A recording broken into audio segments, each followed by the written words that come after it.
what it was moving into that genre?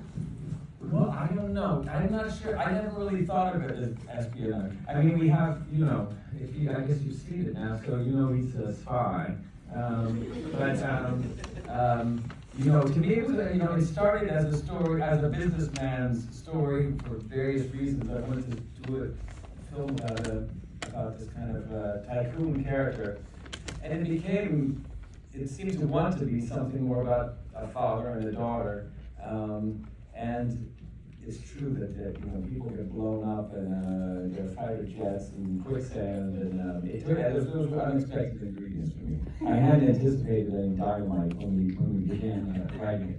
And it took us in a certain direction. Sure, I mean, hand grenades just lend themselves to father-daughter stories, I find. Yeah, and that he really is mostly just as a gift, really, that he carries those, so it's not really that violent. I mean, there's a certain violence around him, but he says they're cheaper than a bullet for him. Sure. And I know you wrote this with Benicio in mind, so how did you two work together to figure out who Jaja is? Go. Well, I worked in a film of Wes, it's called The French Dispatch, and then he approached me at some point and said, hey, I got this movie, but I want to be involved in it. And I said, sure. Some time went by, and then he called me up and he said, hey, I have the first 20 pages, but you don't have to talk a lot. Are you going to be okay with that? And I said, well, if I get time to practice, I'm sure I'm going to be okay. So he sent me the first 20 pages, and I did talk a lot, but it was okay, 20 pages, that's cool. Then he sent me another 20 pages, and then I was like, okay, I'm still in the film.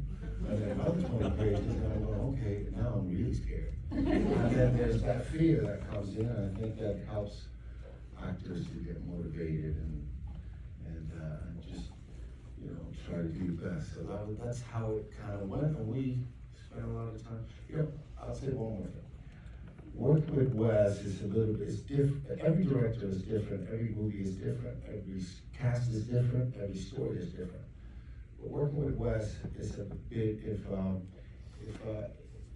I was a musician and I played rock music, when you go into a Wes Anderson film, it's more like classical music or jazz. But you still have to bring your instrument to play in that. And then you listen, he'd be like Dizzy Gillespie, and you're like listening to him, and then at some point, the key is you gotta trust him. And then, but he expects you to play, to bring your thing to it, whatever it is, it's not just like he's pulling the strings. He expects you to break out and bring your stuff. I mean, you thought at first it was like French Dispatch, you were just gonna be like in a short film. That 20 pages was gonna cover it. Yeah, I thought maybe you had different stories like Asterisk City or the French Dispatch, but it wasn't the case. I don't know why I didn't say, they're the guy. I'm glad you didn't, because I would have been like a deer in the headlights. I don't know. Too much pressure. Yeah, too much. So I played it right. Yeah, thank you. You did right. Yeah, thanks. Well, in finding the relationship of this father and daughter, me and Benicio, can you talk a bit about how you work together to find what their chemistry is, what their rhythms were? Do you want to start or should I? Okay, well, yeah. You go. I've gone for a little bit too long. You go. Okay. I think it just came through playing and spending time with one another and getting to know each other off screen as well as on screen and on set. I mean, that's impossible to do when you live together.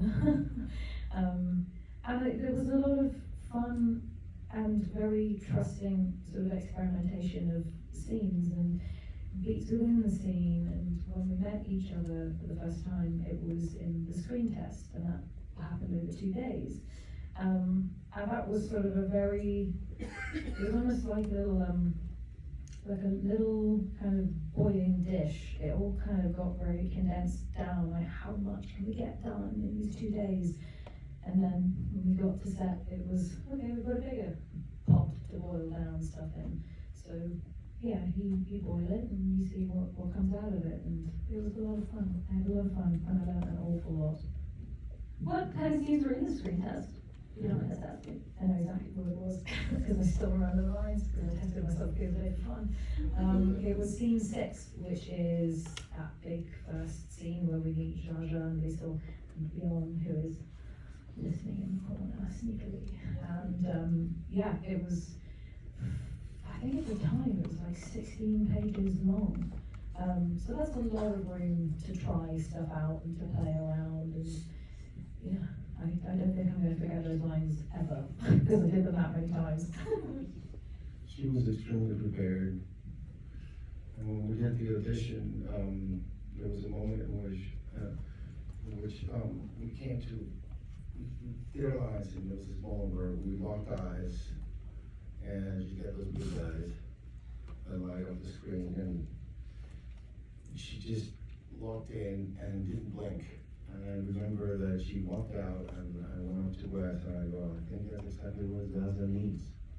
To start putting him on track, to start to develop a conscience of some sort, or whatever the character is going to evolve into. But she's very strong, very strong. And I think, the decision was made by Wes, but we did talk a little bit about it, and she just blew us away. Yeah, well, by then we'd been working together. I mean, we were working together on so long that, it was the three of us, yeah.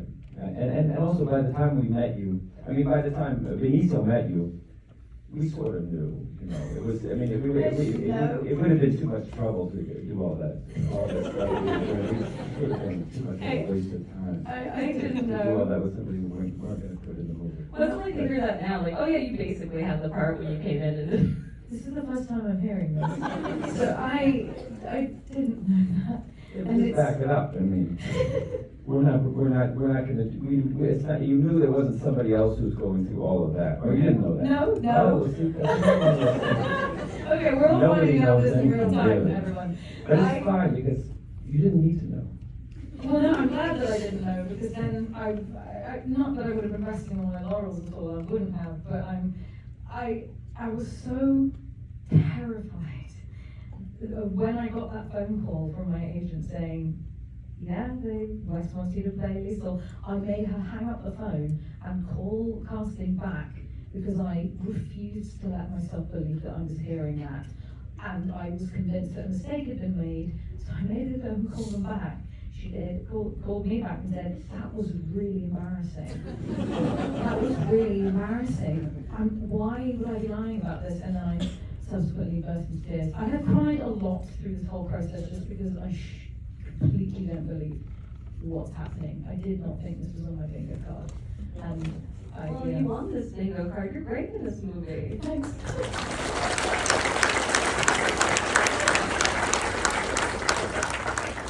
I do want to talk about Bjorn. Michael, this is your first movie with Wes, and you fit so well into it that I kept checking my notes that this was your first movie with Wes. I'd like to hear a little bit about how you guys evolved Bjorn.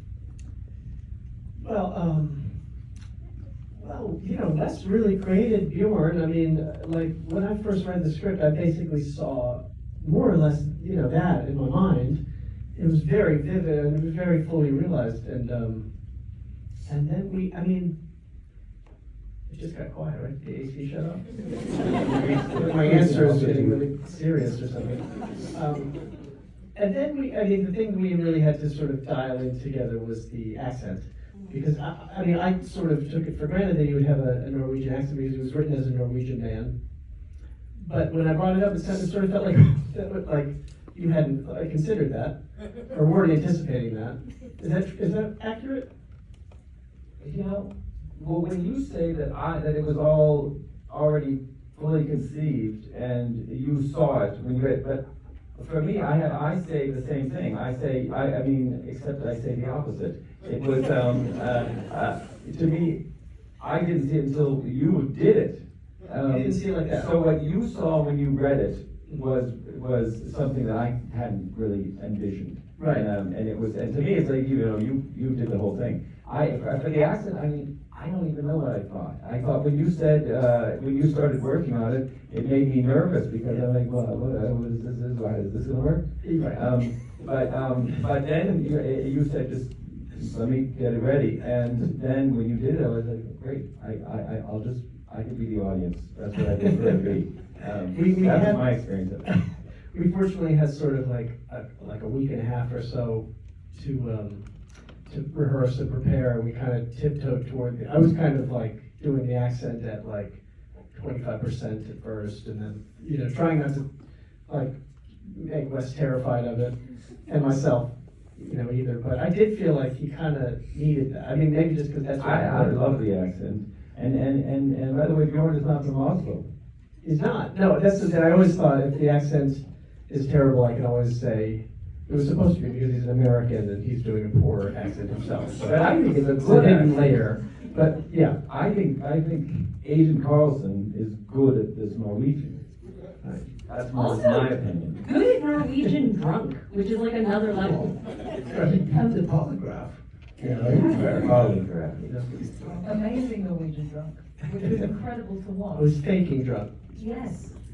You weren't actually drunk and doing a Norwegian accent. You were faking drunk and doing a Norwegian accent. I appreciate the distinction. Yeah. Well, I wasn't drunk, but also Carlson wasn't drunk. He was pretending to be drunk because he feels less inhibited when he pretends to be drunk.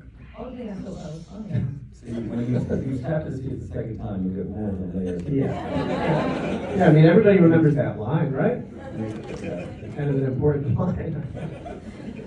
I'd like to talk about the opening in the bathroom, because I think it's such a distinctive scene, and it's so beautiful and kind of, I don't know, there's something magical about it. Can you talk a little bit about how that came together? Well, you know, how it came together is more like I had this music, I had this image, or whatever it is, something happens in your imagination and you can see a thing. But to do it, but you know, but I thought this is what the titles are. And you know, Benicio and I have talked about, you know, subsequently we've thought about Raging Bull, which has this slow motion title sequence that has probably, of all the things that I was stealing from, all the movies I was stealing from, maybe that's the one I was most stealing from in that moment. But the way of shooting, what was it like to sit in that tub and play that? It was long. This is how it went. I go in, I sit in the bathtub. Wes comes in and says, the camera's up there, we're gonna do it in one take, and I'm gonna shoot in slow motion. And I said, well, great. And then he goes, but you and everyone else has to act really fast. So I gotta eat, drink, think, smoke, whatever, really fast. And so I went, wait a minute, if we're going fast and you're going slow, doesn't that check itself out? You know, doesn't it mean like do it in real time? And then he goes, no, it's gonna be different, it's gonna be different. And I go, okay. So we sat there, we tried to get everyone, all the nurses going around, coming in, running fast, turning the page of the movie, and we did it. We got maybe 1 or 2 takes, that there were no fuck-ups. And then when I saw it, it was different. It's not slow motion, it's not real motion, it's got its own thing. It's pretty amazing. That's what you do when you look at this guy. You just gotta trust him. I remember you said, it's gonna cancel itself out and just be regular motion again. Yeah. With water, like this. Yes, you get medicine put in your mouth. There's a lot of, I mean, again, when I know you're talking about the you're going to go see it the second time, and when you'll see, just study that scene when you're watching it together the second time. Well, A lot of behavior. I'd like to ask the cast, what first drew you to the script?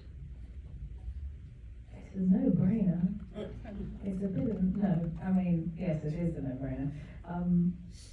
I didn't get sent it in the way that Michael and Benicio did, because I very much went through an extensive audition process, which was very full on, but definitely the most. You were cast first and given the script later. Correct. So she was interested in it because it was the movie she was gonna have to do. But I do remember reading it because it was in between my third audition and my screen test.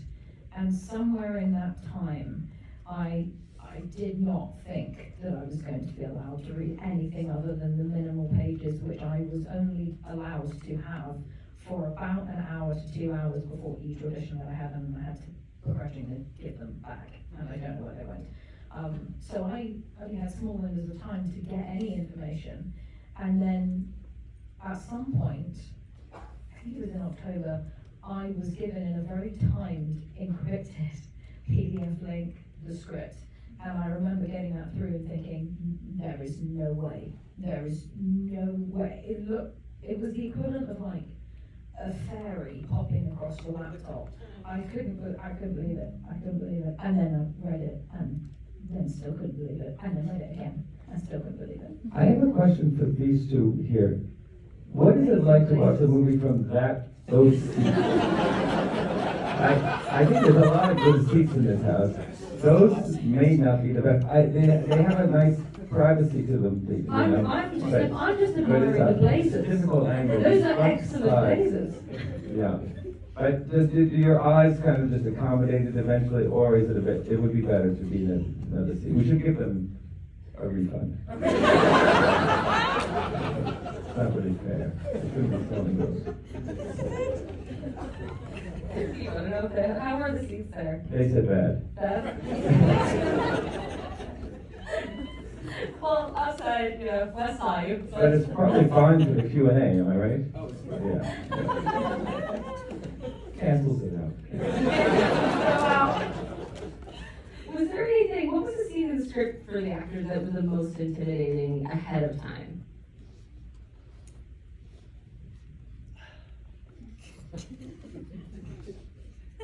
I feel like everyone's waiting on you, Michael. Were you intimidated by a particular scene?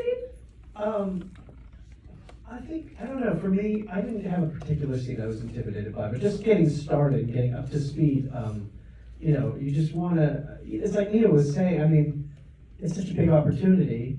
I had the same shock the first time I read the script at the level of involvement of this character. I mean, Wes, said, I'm making a movie, do you want to be in it? And I said, yes, before knowing anything. I mean, which is, I think, the obvious thing to do. And then, so I was like really stunned when I saw that I would be there the whole time, which was like an amazing treat, obviously. So I think I just wanted to deliver in the basic sense. And when we started, we kind of all like found our working language together. But Wes does a thing called pre-shooting, where we for like 2 weeks or so, kind of just get up to speed and spend like a whole day working on basically one or maybe two shots and pieces. So that's a really nice way to sort of like find your footing with each other.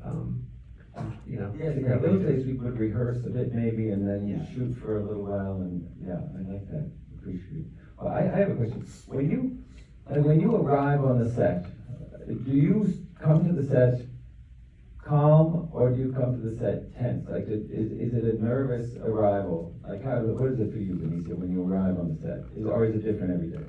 Yeah, it's different every day. Yeah, it's different. But it's nice to be driven by the director. Many times, Wes would drive us from the hotel that we're staying to the studio in a golf cart. I never did that. No, there was a reason why I didn't do that, because my outfit is white, and that is a golf cart on roads with rain potentially and mud, and also I refused to sit down the entire shoot because the material I noticed was going to crease so quickly, and I knew that lovely costume people would be stressing about ironing out creases, and I said, no, I'm not going to sit down. And then I think all three of you at a different point journeying into work went, are you going to sit down today? And I was like, no, not doing it. It's probably not the safest way to go to work. And what about you, Michael? Like, when you arrive on when you go to the set, do you feel nerves? Not really. No, not really, because going like working on the set, everything is going so slowly. You kind of can't sustain a state of like nervousness all day. Yeah. And I mean, some days it feels like, okay, this is a big scene today. This is one you really want to get right. And those days you kind of think about a lot and you work yourself up a little bit into a state. But Michael, what about your Tarzan moment? That, I mean, that was That was beautiful. yeah, there was shit, a that's a charge. stunt guy doing that. Well, Yeah. thank you. I mean, I know Thank you. you were like, you were really going into that. That was exciting. I mean, I was really excited to dive into quicksand. It was amazing to watch. My reaction was very genuine because I was like, oh, he's done it. Oh, wait, the tree, the rope. Oh, God. We only did one. Yeah. Yeah, it was, yeah. It's kind of funny when he squeezes the kiss before he does it. Yeah. When you guys kiss, it's very fun. It is good. Yeah.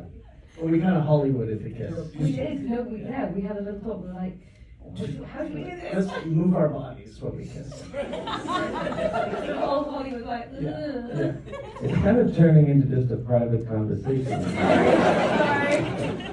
Well, we have time for one more thing. So I'm gonna ask, is there any, you've given some really great stories to the audience today. Is there any additional bit of trivia from making of the movie that you want the audience to know about? Well, I could ask, like, do we want to give the audience, like, we could give them 2, 3, do you guys like to ask questions? Does it? Yeah. Is it? I can say a I can question try to right put a now. couple questions. We'll do quick ones. Okay. Like her, she right Yes, there. I'm not gonna say little ones. We'll do these two. First the one who's standing and then the one who's bouncing. I just want to say that I admire you so much. I work in film production, and what you do, Wes, really makes what I do worth it. And thank you for making movies like this and making film like so important for me. And you guys did such an amazing job. Wes, what I really admire about you is like your storytelling ability, and I was wondering if you could share a little bit about how you developed this story and maybe your process of developing stories with your contributors like Roman Coppola, like Wilson Brothers, just how you found what you wanted to focus on and developed your work out of that. Well, I like the question. I feel it might be too long. No, that's all right. The question isn't too long, it's the answer. For me to do that, I'm just gonna drag it out. And I think it will, everyone will just have to. I'll give a short answer. Are you guys giving notes right now? Yeah, that's true. Yeah, she's right. It's a good one. This one began with the idea of a character who was partly inspired by my father-in-law to be played by Benicio. And it just grew out of that. That was the beginning. So every one of them starts with something small, and it kind of grows out of it. That's been my experience. That's a little version of an answer to that, way shorter than I thought it was going to be. Bouncing lady. Oh my God, I never in my life thought that I would like see you in real life. My brother surprised me with it, so this is very big. You're my favorite director. Thank you so much for the art that you made. You are my brother's favorite director as well. I have a very important question. Out of all movies that you made, what is your Favorite movie of mine. For me, it's always the new one. This is the one. We've been working on it for a long time now, and what can I say? It's for me, it's been we've been showing it for the last couple of weeks. We opened the movie in the Cannes Film Festival, and we kind of traveled around a bit, and it's an amazing thing to kind of have a reunion with a little group like this, where we spend so much time together and we try to put everything into it. For me, the answer is the Phoenician scheme. Well, that's our time, guys.